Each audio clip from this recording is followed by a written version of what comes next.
launch vehicle from this place is composed of two major groups. One is in charge of the actual operations and implementation of the various procedures which enable to make the launch vehicle ready for flight. And one is acting as a technical authority in charge of verifying the launch vehicle onboard parameters and addressing any anomaly that may occur during countdown. Those are the parts that are similar to the Ariane 5 flights, but there's a new bit that's been added for Soyuz, right?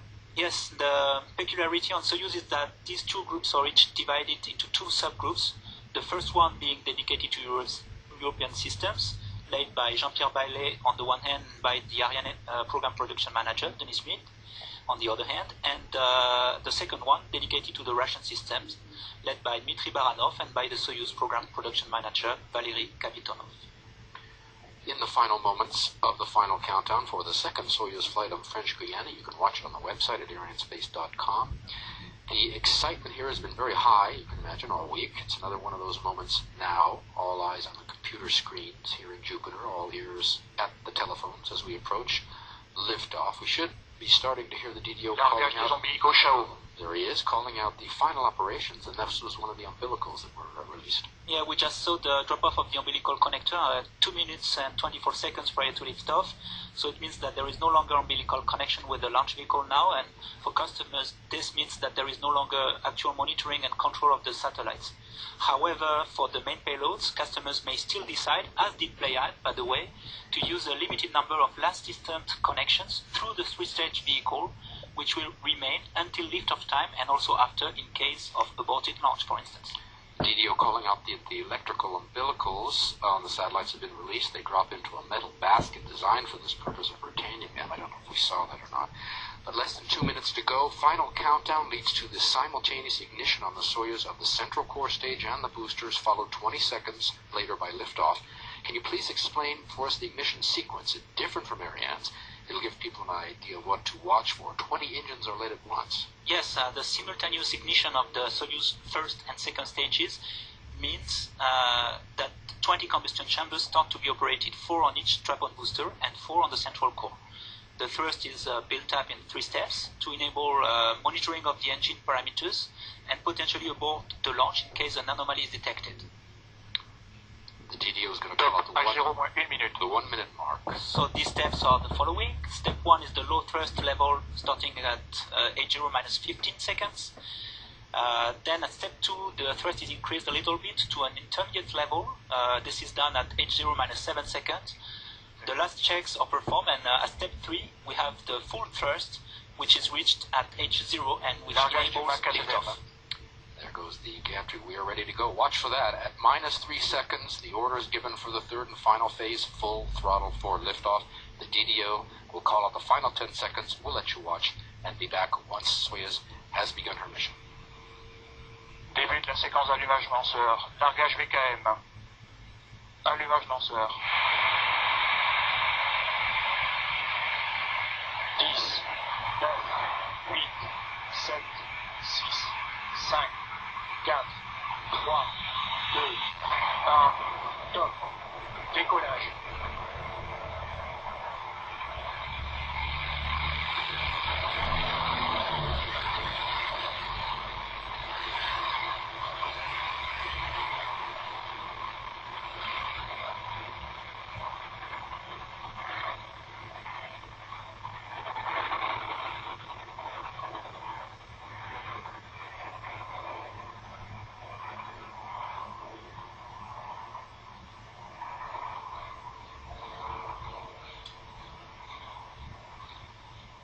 Just beautiful. Soyuz lifting off perfectly from French Guyana, beginning her 1781st mission and her second here. Some beautiful shots coming up through the clouds. It's been raining all week, but the skies cleared for liftoff tonight, giving us a fine, fine view of things. DDO says all is well on board. 313 tons at liftoff. That's less than half the mass of the Ariane 5, but remember Soyuz is complementary, not a competitor to Ariane 5. Lifting 6 satellites tonight, a total payload weighing 2.1 tons.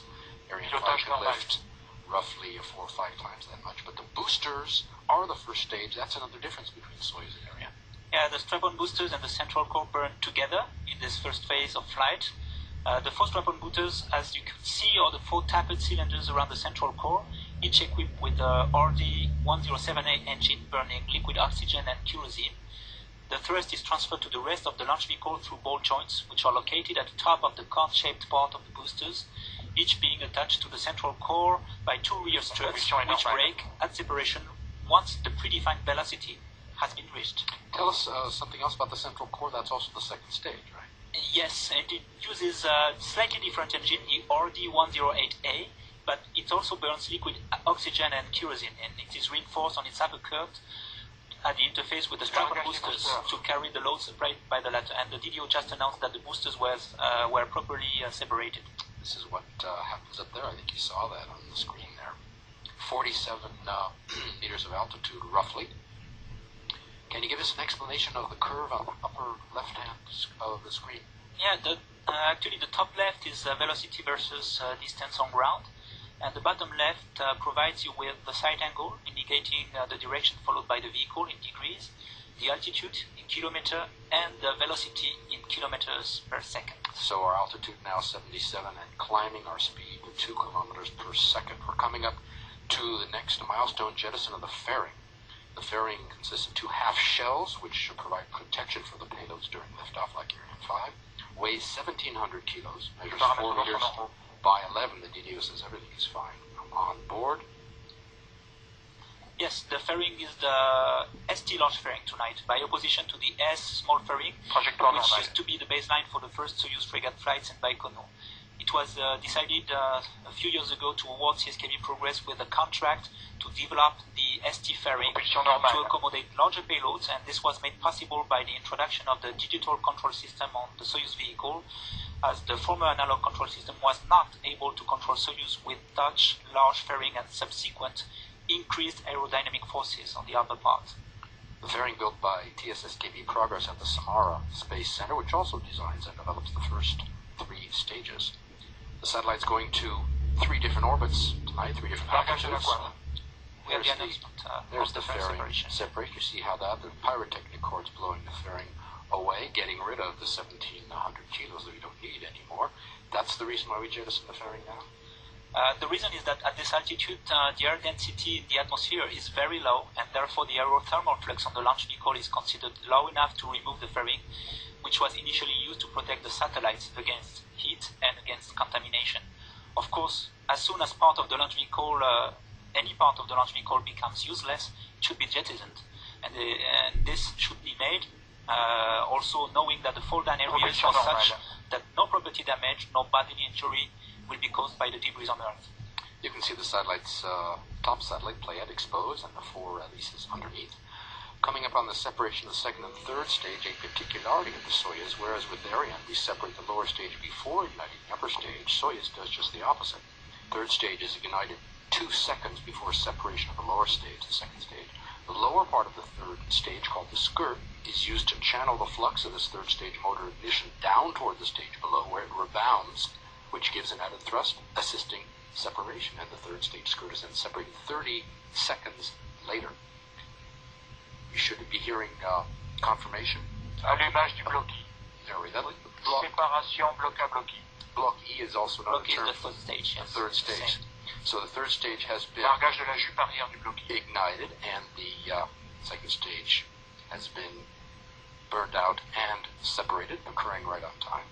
Separation of the skirt 30 seconds later comes at a roughly 173 kilometers. That's half a minute. She climbs 6